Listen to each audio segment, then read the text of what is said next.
My Thoughts, My Opinion Sports Podcast.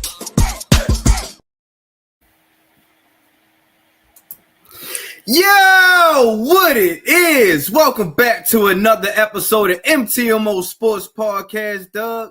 Yo, and this is my 148th thought, Doug. And y'all, I've told y'all, yo, I'm back. Yo, I'm climbing up here in the rankings. You feel me, yo?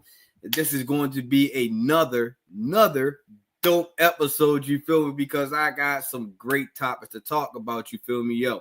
Go talk a little NFL. We're gonna talk about how the Cleveland Browns owner came out and said that the sign of Deshaun Watson was a big swing and a miss. Can't wait to give my opinion on that one, yo. We're gonna talk about NBA also, yo. A little bit of problems with the one organization, in my opinion, yo, the Memphis Grizzlies. You feel me? It looks like they got some issues that they need to work out. I can't wait to give my opinion on that. And we also going to keep it in the NBA for the last topic, yo, because I see there was a lot of buzz and conversation about this, yo. And it was about Zion Williamson, yo. People wants to know, is this 2019 number one overall pick for New Orleans Pelicans a bust? I'm going to go ahead and weigh my opinion on that one, yo. And I can't wait to talk about that, though, yo. Like I said, it's going to be a dope loaded show, you feel me? So sit back, relax, yo, tune in, yo, because this is going to be a good one, you feel me? But before I go any further, yo, if you're not already, yo, please like, share, and subscribe to this YouTube channel as I'm trying to grow this my channel to my little mini goal to getting to 1,000 subscribers, you feel me? So please go out here and help me if you're not already a subscriber, you feel me? And you can go out here and spread the word for me. Go out here and tell a friend who can be a friend, who can possibly be a friend. That MTMO Sports Podcast is the sports podcast you need in your YouTube rotation. You feel me? So let's go out here, let them know, yo. Hit that subscribe button. I guarantee you, you will not be disappointed, yo, because once you hit that subscribe button, you will also get notifications of when I drop my YouTube shorts, when I drop my little video clips, and also when I drop live episodes. So please hit that subscribe button. You feel me? And also, while I'm also here, yo, if you're not already tapped in, yo, if you not already know that I am a regional coordinator for a great nonprofit organization, which is called Walk a Mile in Our Shoes, yo. This is a dope nonprofit organization. I would love everybody to tap in, you feel me? So the way you can go out here and help me, yo, is go out here and spread the word and follow us on every social media platform, yo. We got LinkedIn, we got Facebook, we got Instagram, we got TikTok. So make sure y'all go out here and hit that subscribe button to them as well, yo, because like I said, is a dope nonprofit organization that is here in Baltimore and other two locations in New Jersey and Newark and Camden, yo. And like I said, it's an organization, nonprofit organization that's out here giving back to our communities. And speaking, giving back to our communities, I here in Baltimore region have a dope event coming up the 25th of this month. It is called we will be doing giving out personal hygienes for the less fortunate, you know, such as toothbrush, toothpaste, deodorant, lotion, you know, stuff like that. So if you like to donate to the cause, yo, please go ahead and hit me up so we can set up arrangements of how you would like to donate. But also, please spread the word, yo. I got flyers that I will be hanging up soon down in the areas where the less fortunate is at, so they can most definitely tap in and come, you know, to the community where we'll be servicing them, yo. Not only will we be having personal hygiene kits, we'll be having like waters as well. And we're going to have a little bit of music, you feel me? So everybody come out and dance and feel good. So, like I said, yo, if you're not already tapped in, please follow Walk a Mile in Our Shoes on all social media platforms. Whew.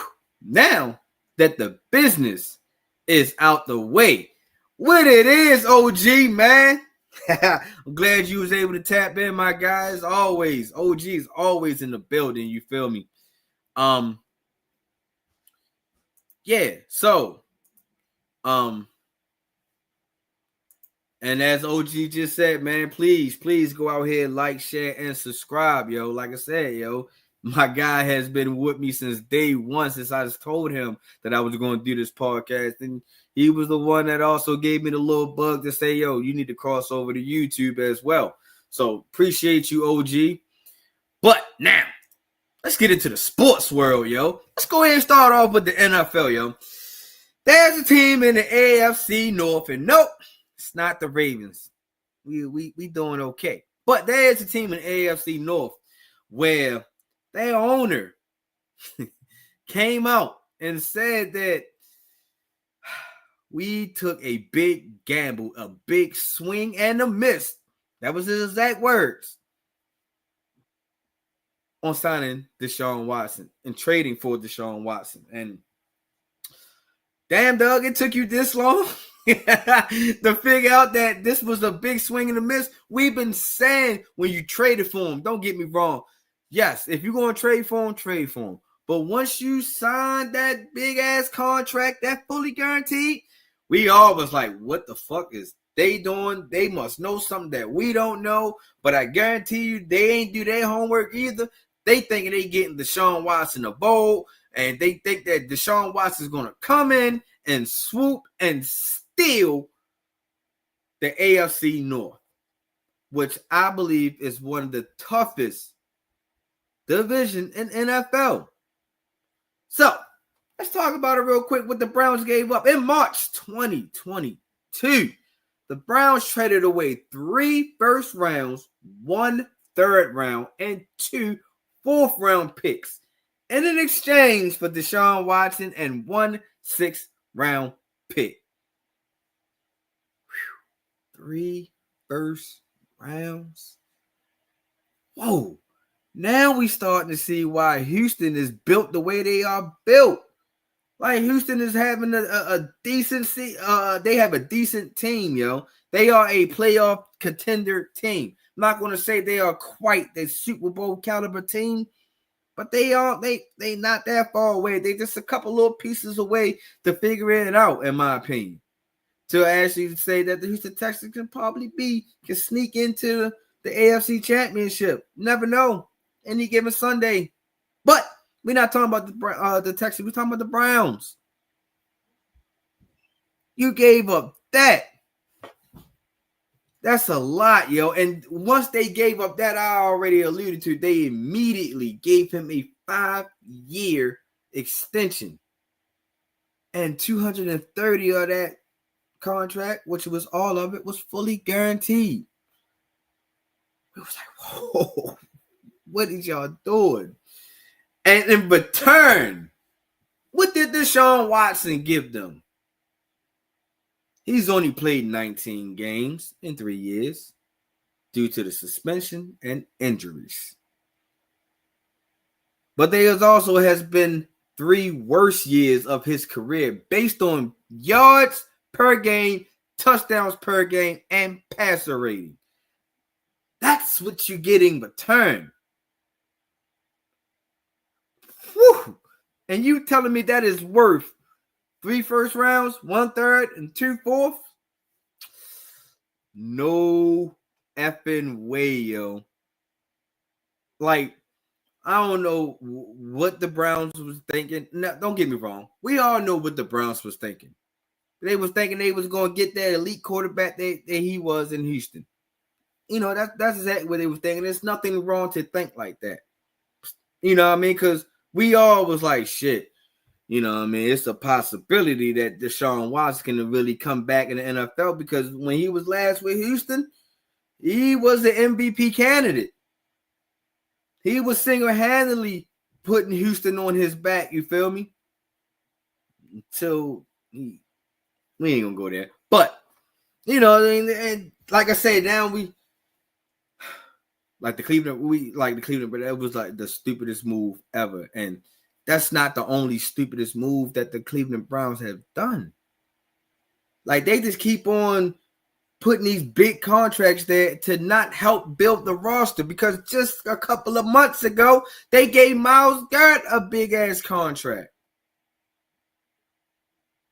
And it's like, yo, what are you doing? If you sitting there, don't get me wrong, I like that he's being loyal to the team. I most definitely like that. But if you being so loyal to the team and you taking that much money away from the team, are you being loyal?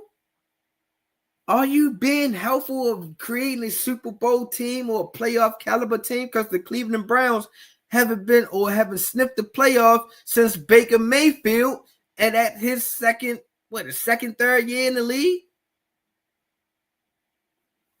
So, no shit, John Haslam for the Cleveland Browns owner. Yo, no shit. That is a big swing and a miss. We all told you that was a risky gamble. But in my opinion, yo, I just really just think that the Deshaun Watson days in the NFL is over with. I don't think he can come back. I don't think there's no get backs for him. I don't really see where where a team really want to risk anything. I don't really think Deshaun Watson can be a backup quarterback in this league anymore. Even though he was never a backup quarterback in this league, period. But it's like, why would you put him as a backup, right? If you put him as a backup, let's just say he's backing up. He go to Buffalo. He's backing up Josh Allen.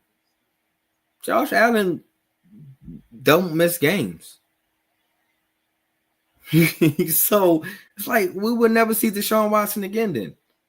And then you want to risk him playing in the preseason? He's already showing us he's now injury prone now. He had 2 Achilles injuries like in back-to-back years. He had a calf injury. I believe he had a hamstring injury. It's like his lower body is starting to remind us of another quarterback that was having lower body injuries by the name of RG3. And we see that RG3 really didn't last in the league that long. After he just kept getting a lot of hits, being exposed, teams had bad offensive lines. He was like, nah, dog. Once he came to Baltimore, it was like he wasn't able to get a backup role here anymore. It was like he was done. Respectfully, he should have went ahead and walked away off the field, and not carried off the field. Like I said, I'm not making fun of RG3, but this is what Deshaun Watson is starting to give me the feel of a RG3 all over again. RG3 had great talent. You know what I mean? But his body didn't allow us to see how much more talent that RG3 really could have put out there. And I think that this is where Deshaun Watson is starting to fall into that category. We're not going to be able to see what he can produce anymore. Like I say, doesn't matter where you try to go ahead and put him at. A lot of teams already has their quarterback lined up to be their franchise quarterback. The Tennessee Titans is probably going to work on that in the draft. And I think that the Cleveland Browns should go ahead and work on that in the draft as well. But, you never know. But for real, though, I think if the Cleveland Browns would here, let's just say hypothetically draft Shador or Cam Ward. There's no room for Deshaun Watson there anymore, because now they are looking to groom and put out a better quarterback product. That's how I'm looking at it. So Cleveland Browns and the Tennessee Titans is probably going to be a wipe away.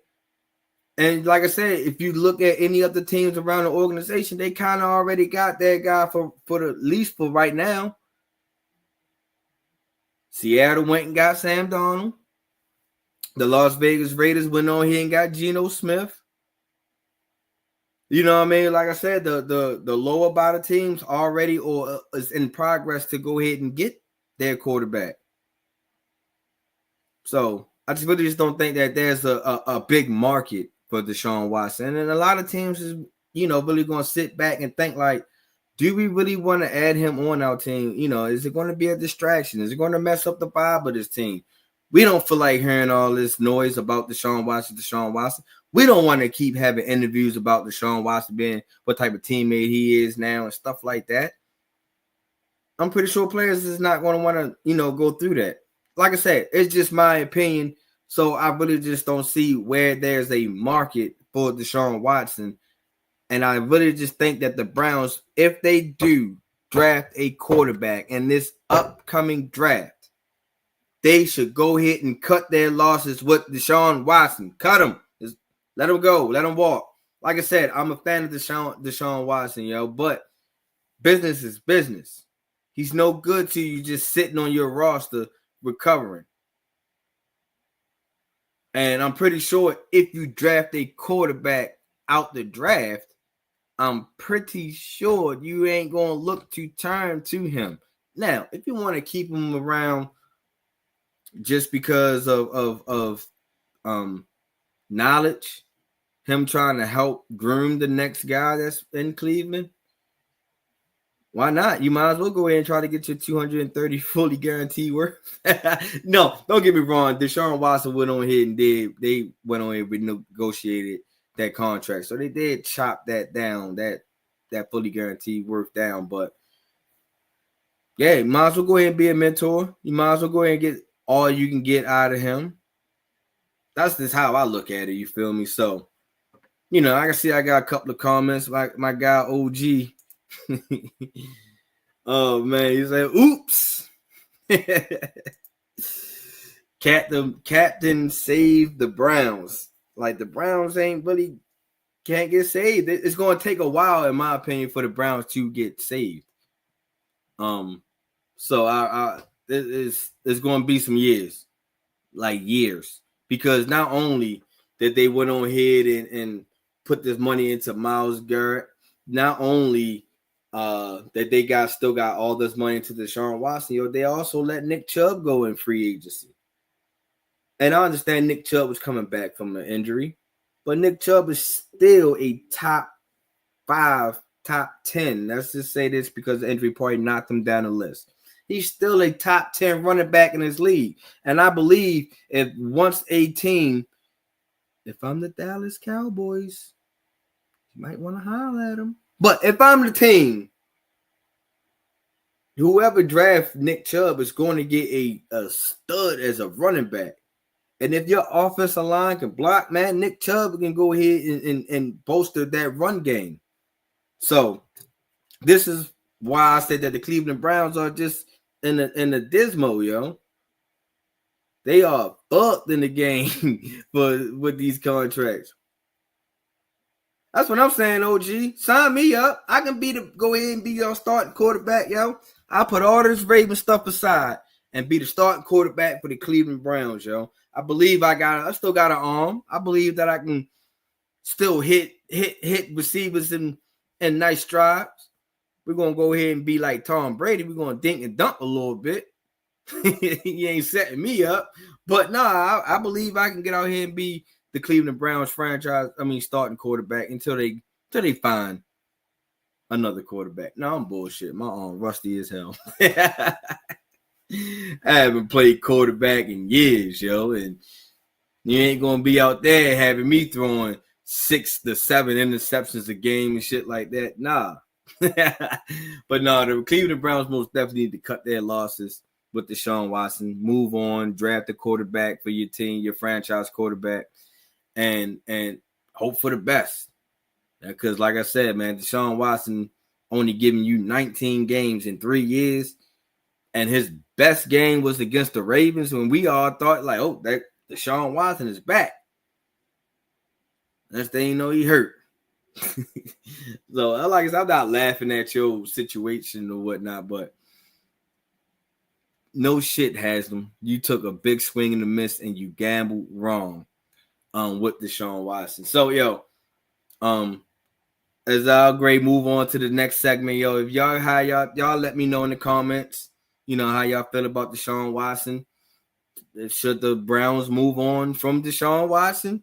Should Deshaun Watson, what is he still going to be able to be a quarterback in this league?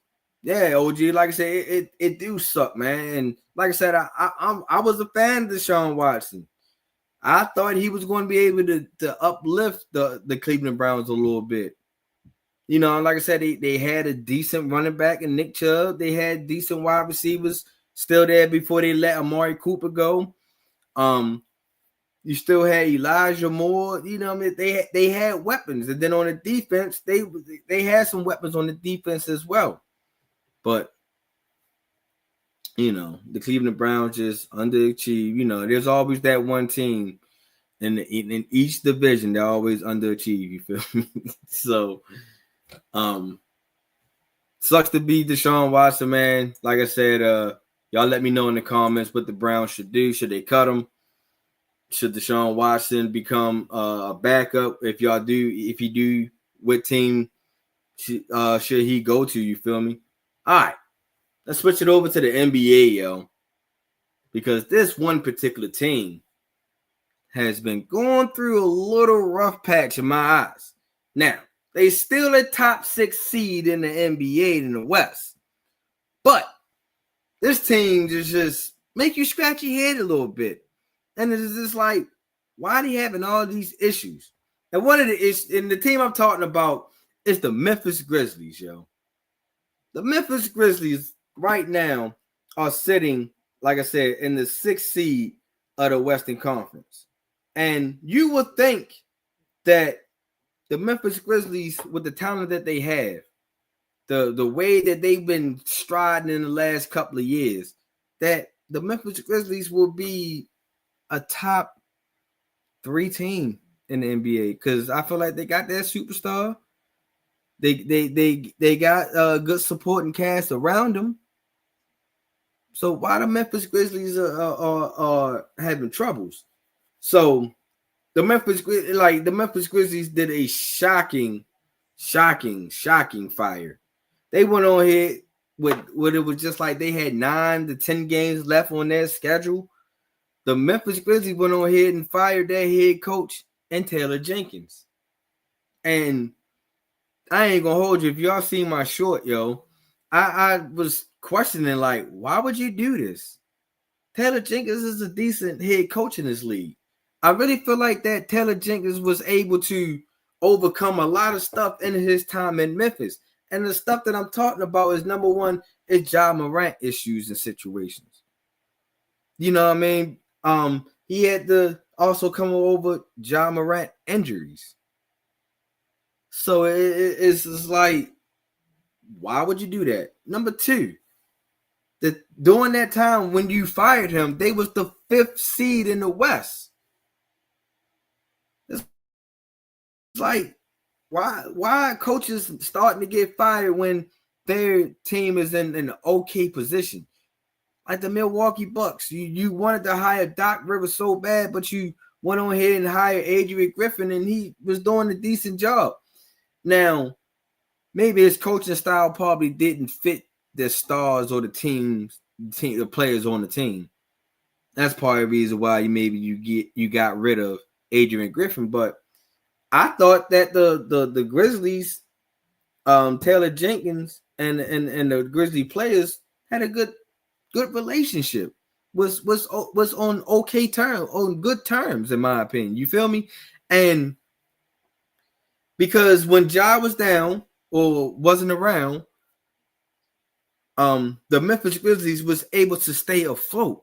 The Memphis Grizzlies was still competitive. The Memphis Grizzlies was a top rated team in the West.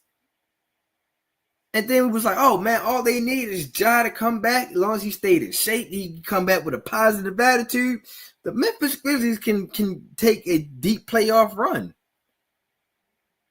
But the Memphis Grizzlies don't take a deep playoff run.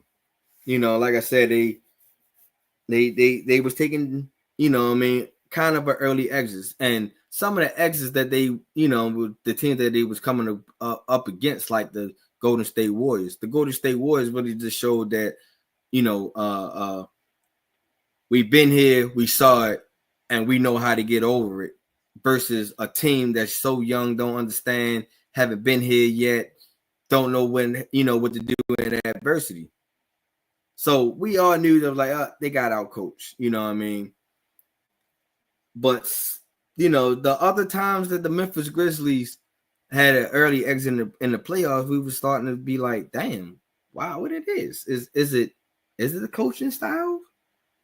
But the Memphis Grizzlies got history of getting rid of coaches even when they had good success, because the last four of the last five Grizzlies head coaches has been fired either during or immediately after a playoff appearance. And it's like, that's interesting. Lionel Hollins led the Grizzlies to the playoffs in 3 of the 4 seasons, parted ways after the Western Conference Finals. This was 2009, 2013 to 2013. So they went on here and they had another coach. Dave Joger led the Grizzlies to 3 straight playoff appearances, fired after the 3rd season. It's like, all right. Dave Fisdale led the Grizzlies to the playoffs in his first season, was fired in the 2nd season after a 7-12 start. J.B. Bickerstaff was named the interim head coach mid-season after Fisdale was fired, and then was fired after a full permanent season. Now, don't get me wrong, that team was struggling anyway, so we kind of see why J.B. Bickerstaff, I don't think he was able to establish his culture there, because you see what J.B. Bickerstaff was able to establish coaching in Detroit, and Detroit is on a good pace right now. So I just think that the Memphis Grizzlies didn't let him implement his culture there. And Taylor Jenkins led the Grizzlies to a 44-29, was 5th in the West, was fired mid-season with, like I said, 9 games left. So the Grizzlies got history of going ahead and firing their head coaches, like doing after they having a good success, and it's like, why? So then reports started coming out later, and in my short, I said that my only reason I think that the Grizzlies went on here and fired Taylor Jenkins is because maybe his voice is starting to go in deaf ears. His voice is no longer getting through to the team, or maybe some of the teammates that think they are above Taylor Jenkins. Reports came out, John Morant has voiced frustration publicly and privately about averaging career low touches in Taylor Jenkins' system. And it's like, oh, really? Is he really having career lows? And then you start looking at it like, yeah, John Morant is having career lows in touches. He's averaging the touches a length of dribbles per touches this season. John Morant is averaging 22.4 points a game, and this is his lowest scoring average since 2020-2021 season, his 2nd worst of his career. So that didn't sit well with him. And it's like, all right, here's my thing about this, though. When John Morant was out with his situations and injuries, what did the Grizzlies do? How was the Grizzlies able to stay successful? They had to find somebody else to get the touches, right? And they had build that person, which is Desmond Bane, to be the 2nd guy, or to be at that time to be the top guy. And now, when you implement Ja back into the system, we all understand, like, yeah, this is kind of Ja's team. You know what I mean? So we kind of gotta fit Ja into the system. And Desmond Bane part was like, all right, I get it. You know what I mean? He's the face of the franchise. He's the big bucks and all this other good stuff. But you also created a monster, because during his absence, Desmond Bane was the guy getting a lot of touches. Desmond Bane was the guy that was help leading this team and keeping this team afloat. So now when you put these two guys together, somebody touches is going to drop. And I'm not just saying that this is all Desmond Bane's fault, but this is what you created. This is where you try to learn how to be the Batman and Robin. Because once you get to be that Batman and Robin and you create better chemistry, you can see now, you can figure out, all right, I get my touches this way, you get your touches this way. So that way now we can balance each other out. And everybody else going to have to fall in where they can get in. So as the leader and as the your face to the franchise, that's a little selfish. It's like, don't get me wrong, other than slashing and being very athletic, what can John Morant? What else can John Morant do? He's an okay shooter. If he gets hot, yeah, he gets hot. But you can't depend on him fully just to keep shooting jumpers over and over and over to get you out of the game. No, you need Ja to actually start, using his athletic ability.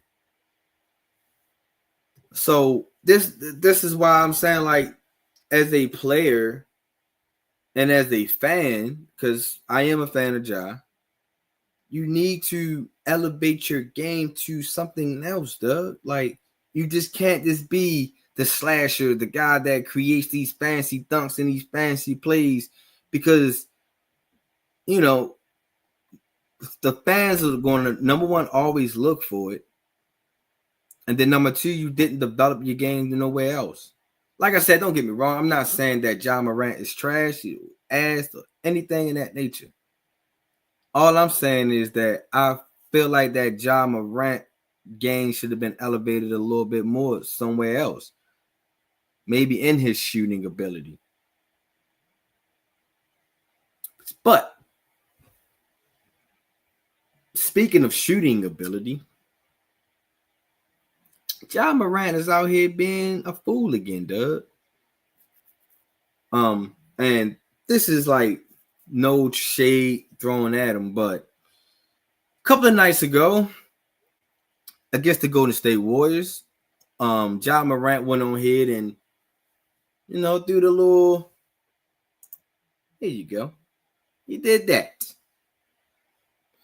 And we all know that's kind of a gun motion. That's you going here saying that you got a nice, you ain't got no little homie. You rolling with the big dogs. And he did that towards the Golden State Warriors bench. And then he did that the other night against was it the Pacers? Who did he? I forgot it was the second team that he did that to.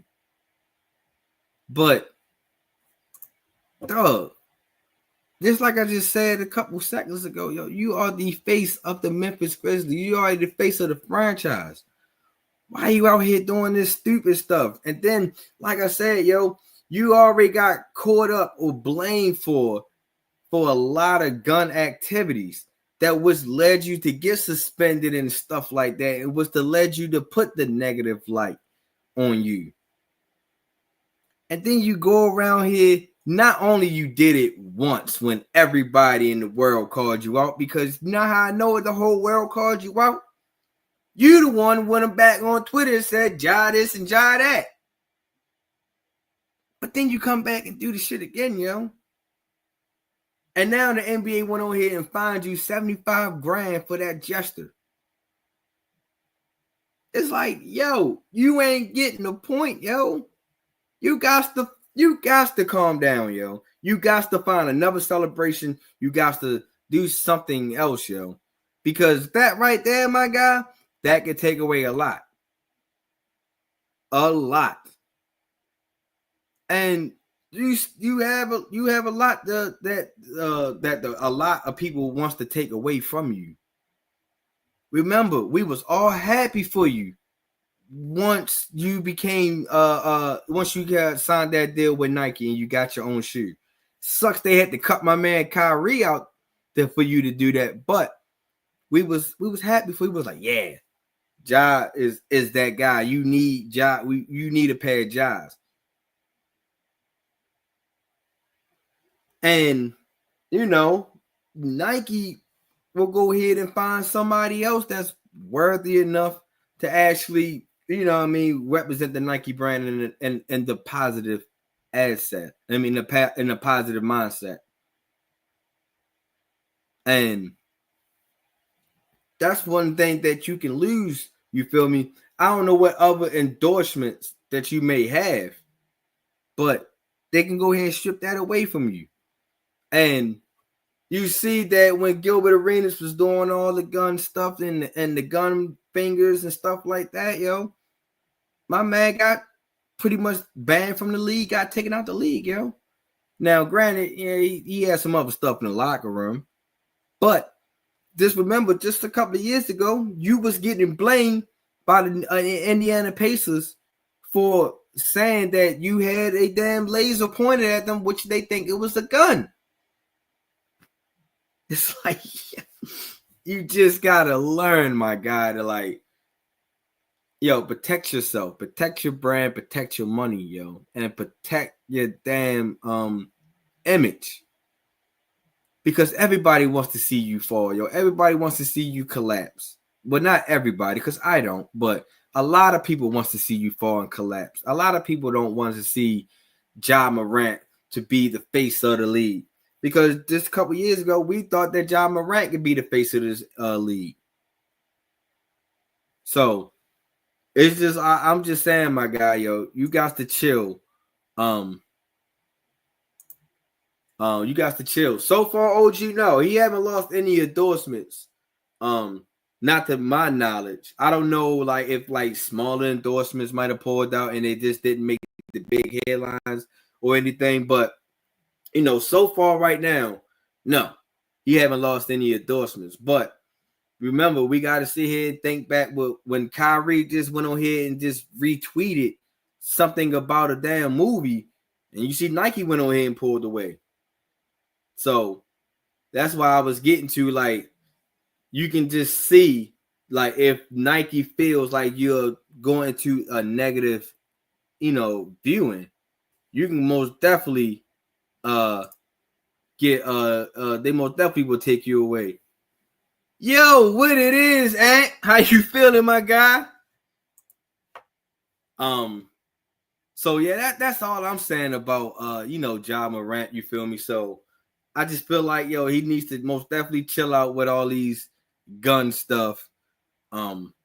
Because like I said, yo, it's people who are going to be gunning for you, no pun intended. It's going to be people that's going to be out here trying to take you down, yo. And I'm pretty sure that the NBA is not going to allow any gang justice or any type of threats in their eyes to for you to just keep on doing that. So hopefully this 75 grand will have your ass chill out a little bit. You most definitely, I don't want nobody just to keep on thinking that you got that 75 grand, you feel me? Let's see. Do you think Kevin Durant can't really get a ton of trade value with his injury history? Kevin Durant. I think that you can probably still get a number one pick because Kevin Durant is still a scorer. He's still effective. He still can get you easy buckets. That's why they call him the easy sniper. You feel me? But I don't think that his trade value wasn't. It's not as what it was.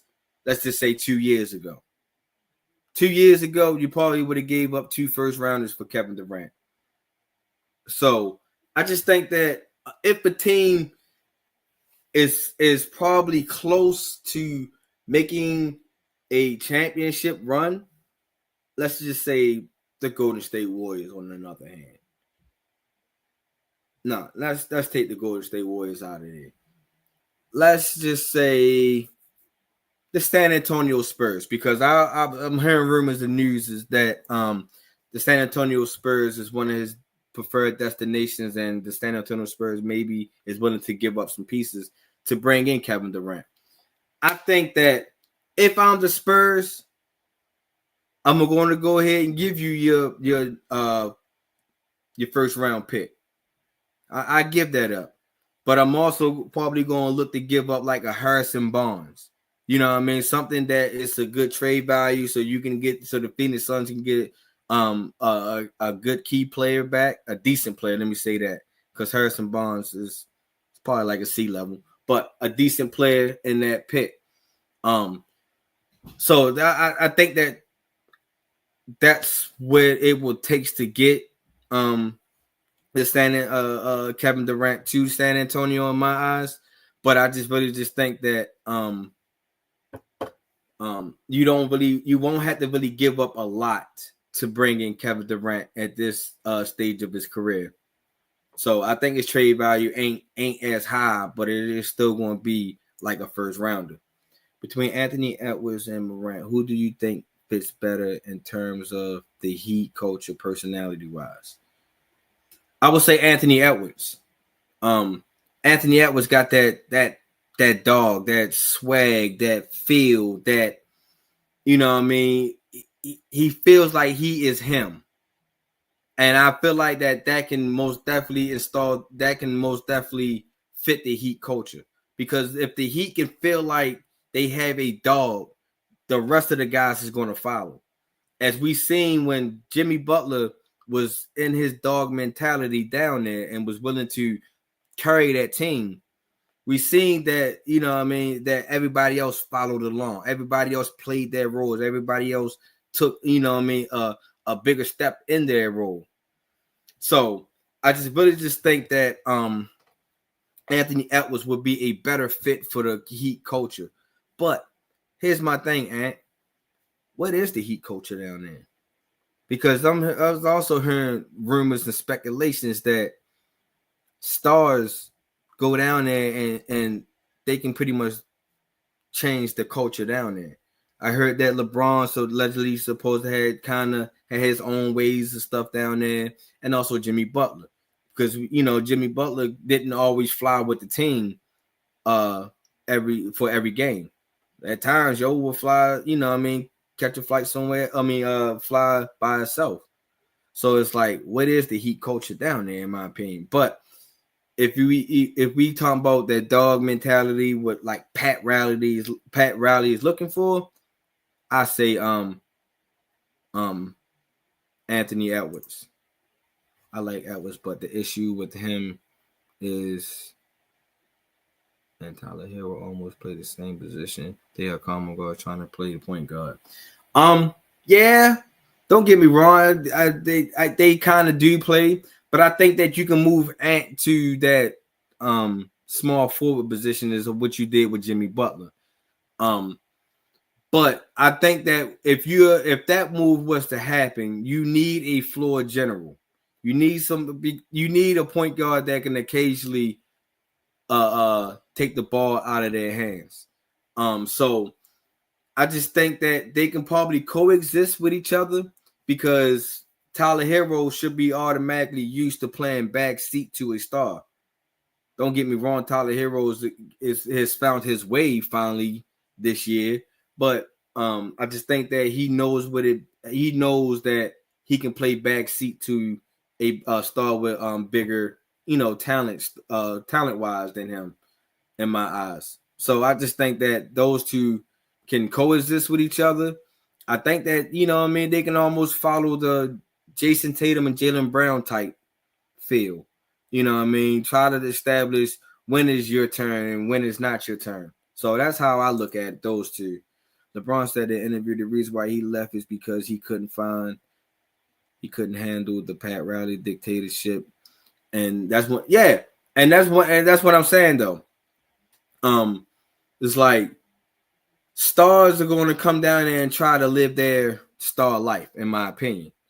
And if LeBron didn't get his way, because I also seen an interview when D Wade said he knew that LeBron was getting ready to leave because it was no chocolate chip cookies there, and LeBron wanted that, his chocolate chip cookies, but Pat Riley was like, nah, you didn't do enough to get him and stuff like that. So like I said, that can also run stars out of there, but I really feel like that Anthony Edwards has that attitude like KD.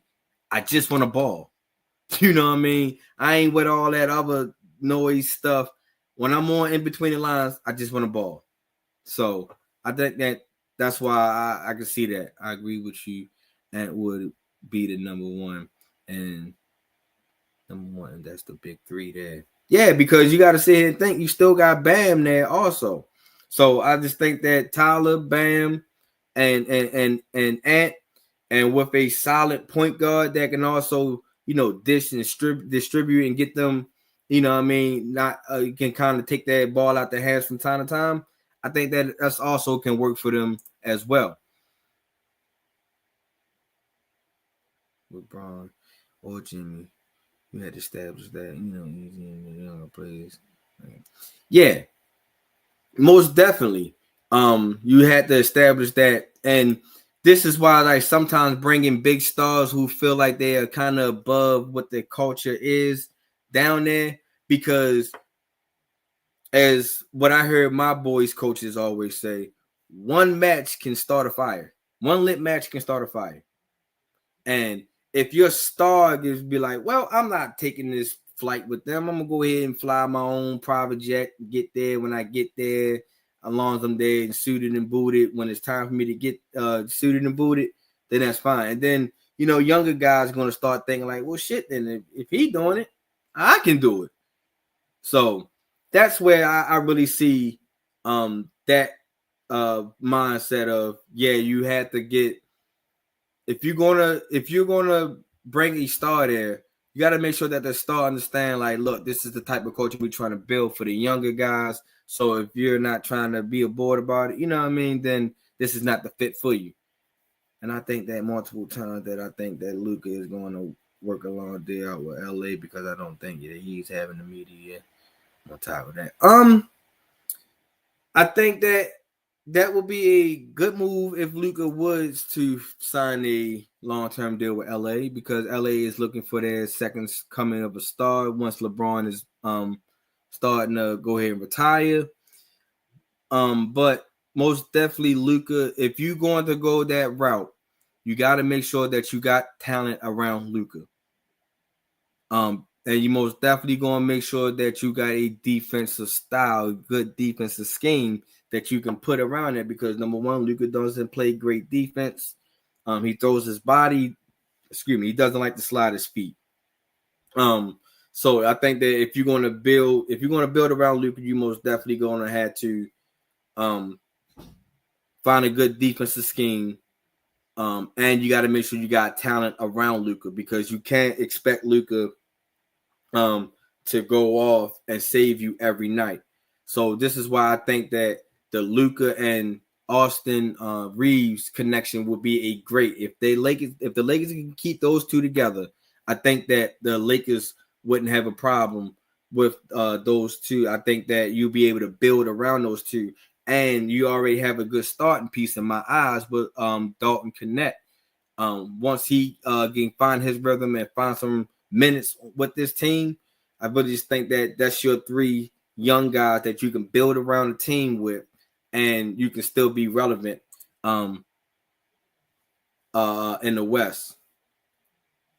Last one, and I was blaming the lack of not being healthy and overweight in Dallas, because that ownership and GM gave him way too much leeway. See, my only downfall about Luka in my eyes is that Luka thinks that he can get away with a lot of crazy calls, and it messes his rhythm up. He whines, he cries too much. Like, if he quit the whining and crying so much, we wouldn't see the flaw of his defense. Like, yeah, we get it, but Steph doesn't have great defense ability at times. He sometimes people would like to call him a mismatch, but he doesn't whine or cry, and he hold his ground. He does his thing. So a lot of things go his way. So I think that that's the approach that Luka should most definitely take in my eyes. All right, y'all. Let me go ahead and give y'all the last segment right here. We're going to still keep it in the NBA. Shout out to you, Ant, yo, with great comments in the comment section, yo. I appreciate that. That keeps the show buzzing. That keeps the mind buzzing also. And that also, spark up a different conversation. So, appreciate you, my guy. So, in this last segment that I want to talk to y'all about, is the former 2019 number 1 overall pick for the New Orleans Pelicans, which is Zion Williamson. Has been in and out a lot. In and out since he's been in this league. And now a lot of people got questions of saying, is Zion Williamson a bust? Like I said, he entered the league in 2019, number 1 overall pick. Played, it was in and out. Got to 2022 where he signed a 5-year max that was up to $197.2 million. And everybody was like, okay, we a little happy for Zion. He getting his bag, even though he ain't play a lot, but still, he's getting that bag, yo, because he's going to be a bright future in this league. But then after he got that bag, my man, in the 2022-2023 season, he only played 29 games. But things was starting to play up the following season, the 2023 and 2024, which was last season. Things were starting to, look up for him. Because he played 70 games. We was like, yeah, Zion playing 70 games, yo. Yeah, that's what we need to see. You know what I mean? Because now we believe that Zion can stay healthy. He can be right. He can do right. He can lead the Pelicans to a playoff victory. Playoff run. But then this year, Zion only played 30 games and is now out for the rest of the season. And you can see why when people start scratching their heads a little bit, because this is now the 4th time in 6 seasons that he played 30 or fewer games in the season. It's not good. In 2019-2020, he played 24. 2020-2021, he played 61. 2021-2022, he played 0 games. 2022-2023, 29 games last year, 70 this year, 30. It's not good for Zion. It's not good. Because what is good when he's on the floor, Zion is a monster. He is a force. Because Zion he only played 214 games. My man is averaging 24.7 points a game. He is averaging 6.6 rebounds a game, 4.3 assists a game, and is shooting at a 59% field goal range. And 214 games. He is a force. But, it's just we all know your best ability is your availability. And, man, he is not available. So, I see that, it was a lot of polls taken up. And they wants to know, should we consider Zion Williamson a bust? All because he's a number 1 overall pick. And I'm going to go ahead and say that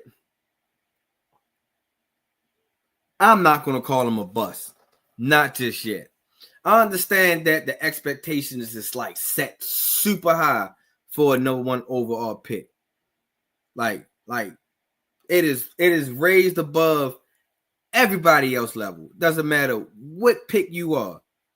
But being a number 1 overall pick is a tough stretch itself.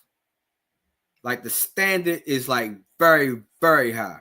They want you to play every game. They want you to make sure you score every bucket. They got to make sure that you won Rookie of the Year. They want you to make sure that you You got to take your team to the playoffs. You have to change their winning percentage. You have to do a lot. And the Pelicans was also bringing in a new culture with a first-time head coach in Willie Green. You just went on ahead and did a lot of trades to get Zion Williamson there. You traded AD away. You went on ahead and traded Drew Holiday. You went on ahead and traded what else? They gave up a lot of pieces to try to get Zion Williamson back. I mean, to get him there. And yeah, I like I said, I see where everybody's coming from, but I'm not gonna call him a bust. Now, if he so happened to play 30 games or fewer next year, then I might have to revisit the conversation. Because now he's not living up to that would be what it was. What I say, this was the fourth time. And then if he doesn't go past 30 games next year, that will be the fifth time in his 7 years that he played 30 games or lower. So if he does this year, I'm not gonna call him a bust, man. He was that team because we can't just all blame it on Zion for him not being healthy. We can only blame probably about 60% of him not being healthy. But that other 40%, we need to figure out what is the strength and conditioning like in New Orleans for the Pelicans. Who is that who is their athletic director? I mean, not athletic director. Who is their, strength and conditioning coach? Who is their nutritionist coach? Who is watching, helping him, stuff like that. That's what we got to start questioning. That's where that 40% coming from. Because you got to sit here and remember that he's not the only player that's injured. Because during his time there with the New Orleans Pelicans, Brandon Ingram was also injured a lot. So now we got to sit here and start questioning what is the Pelicans doing with their strength and conditioning part of their organization. Maybe they need to go ahead and revamp that. Who is their head doctor? Maybe they need to go ahead and get a new team doctor. You know what I mean? Who is part of that medical team? You know what I mean? Just all this stuff this is probably that we need to start thinking about and not just blaming it all on Zion. Like I said, I gave him 60%. Yeah, we can see that he changed his eating habit a little bit. He started working out because you can see how he was all toned up and everything. You can see that his body was built a little bit different this year. But even with his body being a little bit different this year, he still only just played under 30 games, 30 games and under. So this is why I'm starting to say that's questioning the medical team a little bit. That's the 40% right there. So I'm not going to just quite just put this all on Zion. And I'm not going to give him the bust title just yet. Like I said, if this happens next year and the Pelicans is most definitely not looking to change anything around, then yeah, maybe it is. Maybe it's not the doctors. Maybe it's not the team.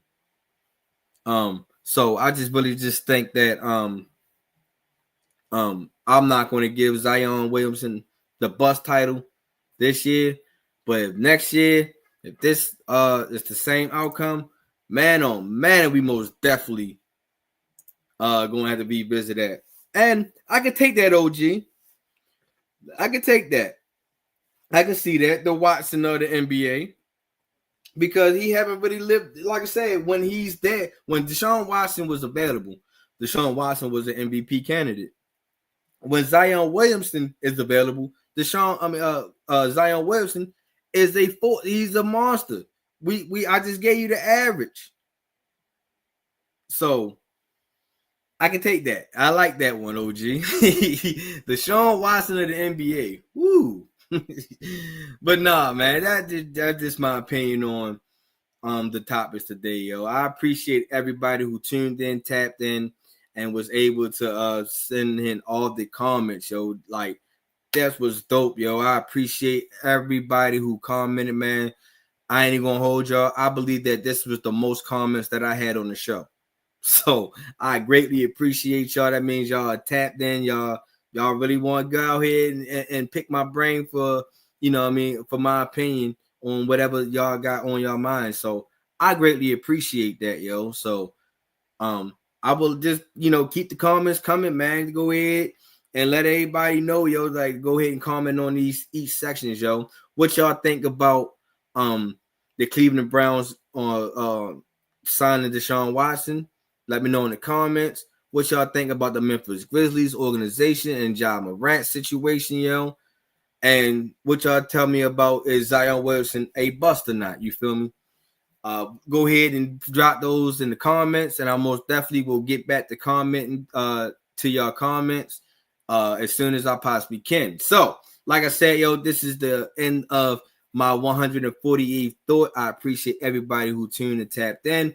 Before I let y'all go, yo, just like I did in the beginning of the show, if you're not already a subscriber, please like, share, and subscribe to this YouTube channel as I'm trying to grow to my mini goal to 1,000 subscribers. I think I'm sitting around about 376, 375, somewhere around in that nature, yo. So I need some help. You feel me? So go out here, tell a friend who can be a friend, who can possibly be your friend. That MTMO Sports Podcast is the podcast that you need in your rotation. You feel me? Make sure y'all go out here and not only just subscribe here, make sure y'all go ahead and subscribe to all my social media platforms. As you can see on the ticker, you got Instagram and TikTok at MTMO_sports podcast. We got X. I also got X and Facebook at MTM my THTS my opinion. My fault, y'all. So make sure y'all go out there and follow all of my social media platforms, yo. I would greatly appreciate it, because I ain't even gonna hold y'all. My TikTok starting to grow a little bit. First TikTok was a slow grind, but now TikTok is starting to push. So make sure y'all go out here and spread the word, yo. And if y'all all already out here spreading the word, I greatly appreciate it. As always, OG, you know me. I'm always gonna keep pushing and keep grinding, man. Like I said, I appreciate you for being a dedicated subscriber, man. Like I greatly appreciate you. Like I said, also, yo, make sure y'all go ahead and tap in to Walk a Mile in Our Shoes on all social media platforms as well, as we is a nonprofit organization that's trying to grow and help out in our communities. You feel me? So make sure y'all go follow us on all social media platforms. And like I said, I have a event coming up on the 26th of this month, yo. So if y'all like to, people that's in the Baltimore area, if you like to donate, we are collecting all personal hygienes like toothbrush, toothpaste, lotion, feminine wipes, anything in that nature that can help out the less fortunate, yo. Come holler at me so we can set up things. Like I said, that event is on April 26th, so make sure y'all spread the word on that. I got the flyers already posted out, so make sure y'all go out here and keep sharing that for me, yo. Shout out to my Teen Street affiliates, as always, yo. They always come through and help me out on any aspect that I got going on. Shout out, I haven't talked to my favorite ladies in a while, yo. Shout out to Locked In Sports, yo. They just dropped 2 episodes not too long ago. If y'all into, the ladies talking in sports, make sure y'all tapped into my favorite ladies and Locked In Sports, yo. I gotta get them on the show eventually, man. Again, because they most definitely be kicking that ish. I feel like I'm missing somebody. But if I am, shout out to everybody, yo. And I greatly appreciate everybody who tuned in, tapped into this live episode. Keep running this episode up and keep running the views up and the likes and the subscribers. I will greatly appreciate it, yo. So there you have it, yo. This is my 148th thought. I catch y'all in the streets. Most definitely, I catch y'all next Friday. And I'm out. I holla.